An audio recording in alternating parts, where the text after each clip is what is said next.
Yes मित्रांनो, उमेश तेंडुलकरसोबत तुम्ही मराठी व्याकरण बघताय. 10वी CBSE बोर्ड असो किंवा इतर कोणत्याही परीक्षा असो, अगदी SSC बोर्ड असो, हे जे ग्रामर आहे, जसं शब्दांचे 8 जाती, हा व्याकरण हे सगळीकडे विचारलं जातं. इथे सुद्धा 3 ते 4 मार्काला हे विचारलं जातं, CBSE बोर्ड्समध्ये सुद्धा. तर तर आपण हे पटकन बघून घेऊया की काय आहे. जसं 8 जाती आहेत: नाम, सर्वनाम, विशेषण, क्रियापद. याला सव्यय पण म्हणतात. आणि नंतर आहे क्रियाविशेषण अव्यय, शब्दयोगी अव्यय, उभयान्वयी अव्यय आणि केवलप्रयोगी अव्यय. यांना अव्यय म्हणतात. नाम जसं इंग्लिशमध्ये, कारण ही मराठी अक्षर भारतीचं व्याकरण आहे, सेकंड लेवल लँग्वेज आहे, तर नाम ज्याला नाऊन, सर्वनाम प्रोनाऊन, विशेषण म्हणजे ॲडजेक्टिव्ह, क्रियापद वर्ब, क्रियाविशेषण अवयव ॲडवर्ब म्हणजे स्लोली वगैरे असं, शब्दयोगी अव्यय प्रिपोजिशन्स आहेत आपले हे, उभयान्वयी अव्यय म्हणजे कंजक्शन आणि केवलप्रयोगी अव्यय म्हणजे इंटरजेक्शन्स. बघूया नाम म्हणजे काय. एकदम शॉर्टमध्ये मस्त टॅब्युलर फॉर्मॅटमध्ये हा पटकन होईल अशी रिव्हिजनसाठी तुमच्यासाठी बनवलं आहे हे. नाम म्हणजे व्यक्ती, वस्तू, स्थळाचे नाव. उदाहरण आहे जसं त्याचं श्याम, शाळा किंवा पुस्तक. ही सर्व नामाची उदाहरणं आहेत. हे नाम आहे सर्व. सर्वनाम नामाऐवजी वापरला जाणारा शब्द, जसं उदाहरणार्थ मी, तू, तो, ती यासारखं. विशेषण ॲडजेक्टिव्ह नामाबद्दल अधिक माहिती सांगणारा शब्द. हुशार, सुंदर म्हणजे ऐश्वर्या राय कशी आहे तर सुंदर, ऋतिक रोशन कसा आहे तर देखणा, तर देखणा हे विशेषण झालं. क्रियापद क्रिया दर्शवणारा शब्द. करणे, खाणे, चालणे म्हणजे वर्ब. मी आंबा खातो, यामध्ये खातो हे क्रियापद आहे. क्रियाविशेषण अव्यय क्रियापदाबद्दल विशेष माहिती देणारा शब्द. म्हणजे मी गाडी चालवतो, तर मी गाडी सावकाश चालवतो किंवा हळूहळू चालवतो, किंवा भरभर तर हळूहळू, भरभर. ही उदाहरणं आहेत क्रियाविशेषण अव्ययाची. शब्दयोगी अव्यय नामाला किंवा सर्वनामाला जोडून येणारा शब्द, म्हणजे प्रिपोजिशन ज्याला बोलतो इंग्लिशमध्ये. टेबलवर, घरापुढे, त्याच्यामधला वर हा शब्द जो आहे तो शब्दयोगी अव्यय आहे, जो रेडमध्ये डेलिब्रेटली दाखवला आहे. पुढे हा शब्द इथे शब्दयोगी अव्यय आहे. उभयान्वयी अव्यय म्हणजे कंजक्शन, 2 किंवा अधिक शब्द किंवा वाक्य जोडणारा शब्द. म्हणजे 2 वाक्य जोडू शकतो किंवा 2 शब्द पण, जसं राम आणि श्याम, किंवा मी तिथे गेलो होतो पण तो तिथे नव्हता, म्हणजे ही 2 वाक्य जोडतो आहे. जसं आणि, व, पण म्हणजे अँड, बट असे शब्द. केवलप्रयोगी अव्यय भावना व्यक्त करणारा शब्द. इथे भावना असतात, एक्सप्रेशन्स, अरे रे, आणि मग पुढे वाक्य, किंवा शाबास, चांगली कामगिरी केलीस.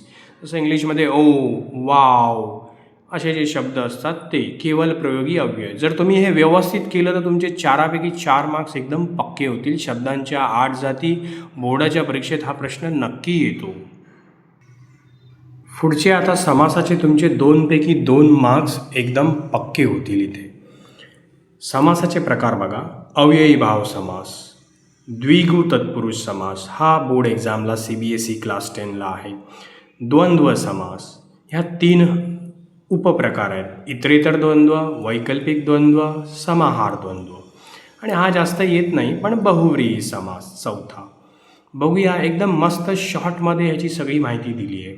अव्ययी भाव समास, समासामध्ये बघा विग्रह करावा लागतो, म्हणजे त्याची फोड, आणि 2 पदं असतात. काहीमध्ये पहिलं महत्त्वाचं असतं, काहीमध्ये दुसरं महत्त्वाचं असतं, काहीमध्ये दोन्ही पदं महत्त्वाची असतात. जसं द्वंद्व, अव्ययी भावामध्ये पहिलं पद महत्त्वाचं असतं. बघूया, अव्ययी भाव समास, पहिले पद महत्त्वाचे. यथाशक्ती म्हणजे त्याचा विग्रह येणार शक्तीप्रमाणे. दारोदारी, त्याचा विग्रह येणार प्रत्येक दारी. ही उदाहरणं अव्ययी भाव समासाची आहेत, म्हणजे घरोघरी, प्रत्येक घरी. तर असं हा जो प्रत्येक शब्द आहे किंवा यथा शब्द आहे, ह्याला महत्त्व आहे, पहिलं पद महत्त्वाचं. सेकंड आहे द्विगु तत्पुरुष समास. तत्पुरुषमध्ये हा प्रकार द्विगु, समजायला आणि ओळखायला एकदम सोपं आहे. पहिले पद यात संख्या असते, असं दुसरं पद महत्त्वाचं असतं या समासात, पण ओळखायचा कसा तर पहिले पद संख्या असते. उदाहरणार्थ नवरात्र म्हणजे विग्रह आहे त्याचा, 9 रात्रींचा समूह. त्रिभुवन 3 भुवनांचा समूह. पहिले पद बघा 9, 3 अशी संख्या आहे. संख्यावाला आलं म्हणजे द्विगु तत्पुरुष समास. पुढचा आहे द्वंद्व समास. इतरेतर द्वंद्व समास हा पहिला प्रकार त्याच्यात सब टॉपिकमध्ये. दोन्ही पदं महत्त्वाची आहेत. Both terms are equivalent. जसं आणि व असं असतं, मध्ये लावावं लागतं. जसं उदाहरणार्थ कृष्णार्जुन, कृष्ण आणि अर्जुन हा विग्रह आहे त्याचा. कृष्ण पण महत्त्वाचा आहे आणि अर्जुन पण महत्त्वाचं आहे. जसं राम लक्ष्मण, राम पण महत्त्वाचं आहे आणि लक्ष्मण पण महत्त्वाचं आहे. ते दोन्ही पदं महत्त्वाची आणि तुम्ही मध्ये आणि हा शब्द लावता तेव्हा इतरेतर द्वंद्व समास होतो. वैकल्पिक द्वंद्व समास ह्यामध्ये विरोधी पदं असतात दोन्ही. किंवा हा शब्द मध्ये लागतो. जसं खरे खोटे, खरे किंवा खोटे, किंवा लागतं इथे वैकल्पिकमध्ये. दोन्ही अपोजिट वर्ड्स असतात, खरे खोटे, सत्य असत्य या प्रकारात. आणि तिसरा आहे समाहार द्वंद्व समास. म्हणजे उदाहरणार्थ भाजीपाला, भाजी पाला वगैरे वगैरे म्हणजे इतर गोष्टी अशा, केर कचरा वगैरे असं, तर तो होतो समाहार द्वंद्व. नेहमी बघायचं आधी इतरेतर होतो आहे का की वैकल्पिक होतो आहे, आणि लागतं आहे, दोन्ही पदं महत्त्वाची आहेत, की किंवा लागतं आहे, नाहीतर मग समाहारमध्ये जातं. द्विगुमध्ये संख्या असते, अव्ययी भावामध्ये पहिलं पद महत्त्वाचं, आणि क्वचित जर आला तर बहुव्रीही समास. ज्याचं उदाहरण आहे लंबोदर. म्हणजे लंब म्हणजे लांब, आहे ज्याचे उदर, उदर म्हणजे पोट, असा तो, असा कोण आहे गणपती. म्हणजे एक तिसरंच ह्यापेक्षा वेगळंच असं नाव सुचवलं जातं, जसं गणपती. त्याच्याबद्दल हे विश्लेषण केलेलं असतं. दुसरं उदाहरण चक्रपाणी. त्याचा विग्रह आहे की चक्र आहे ज्याच्या हातात, पाण्यात म्हणजेच हातात, पाणी आहे ना, पाणी म्हणजे हात, चक्र आहे ज्याच्या हातात असा तो म्हणजे श्रीकृष्ण. तर याला म्हणतात बहुव्रीही समास. जे आहे त्याच्यापेक्षा वेगळं काहीतरी इथे सुचवलेलं असतं, म्हणजे गणपती, श्रीकृष्ण या प्रकारे. अजून एक प्रश्न बोर्डाच्या परीक्षेत महत्त्वाचा येतो, तो म्हणजे काळ. तर आपण बघूया काळ काय आहे इथे. तर काळ हा जो प्रश्न आहे त्याला साधारण 3 मार्क्स असतात. काळ म्हणजे टेन्स, वर्तमान काळ. CBSE क्लास 10मध्ये हे प्रश्न येतातच बोर्डाच्या परीक्षेमध्ये. व्यवस्थित समजून घ्या. वर्तमान काळ, भूतकाळ, भविष्यकाळ, काळ बदला किंवा काळ ओळखा असा प्रश्न असतो. मी एक वाक्यच इथे बनवलेलं आहे, जसं मी आंबा, हे कॉमन आहे, मी आंबा. काळ हे नेहमी क्रियापदाशी असतात. जसं काळाचे 3 प्रकार, वर्तमान काळ, भूतकाळ, भविष्यकाळ. त्यातही उपप्रकार म्हणजे साधा, सिम्पल, अपूर्ण. अपूर्ण म्हणजे प्रोग्रेसिव्ह, कंटिन्युअस, क्रिया चालू आहे असं. आणि पूर्ण, पूर्ण म्हणजे परफेक्ट, ज्याला आपण इंग्लिश टेन्समध्ये परफेक्ट म्हणतो. परफेक्ट टेन्स म्हणजे ती क्रिया पूर्ण झाली आहे. जसं आता बघा साधं वाक्य आहे, मी आंबा खातो, हा वर्तमान काळ आहे, मी आंबा खातो.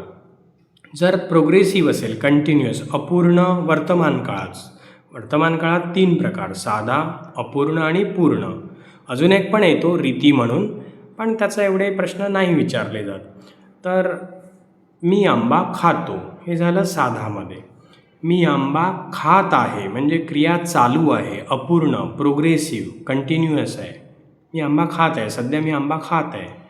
पूर्ण झालं म्हणजे मी आंबा खाल्ला आहे. मी आंबा खाल्ला आहे म्हणजे माझा खाऊन पूर्ण झाला आहे, प्रेझेंट टेन्समध्येच. दुसरं भूतकाळ. भूतकाळामध्ये बघा मी आंबा खाल्ला, मी आंबा खाल्ला, सिम्पल, साधा झाला.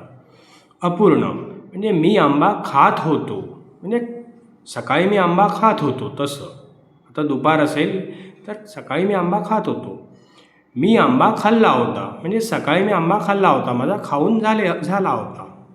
तर मी आंबा हे सगळ्यांमध्ये कॉमन आहे, मी आंबा खाल्ला होता, पूर्ण.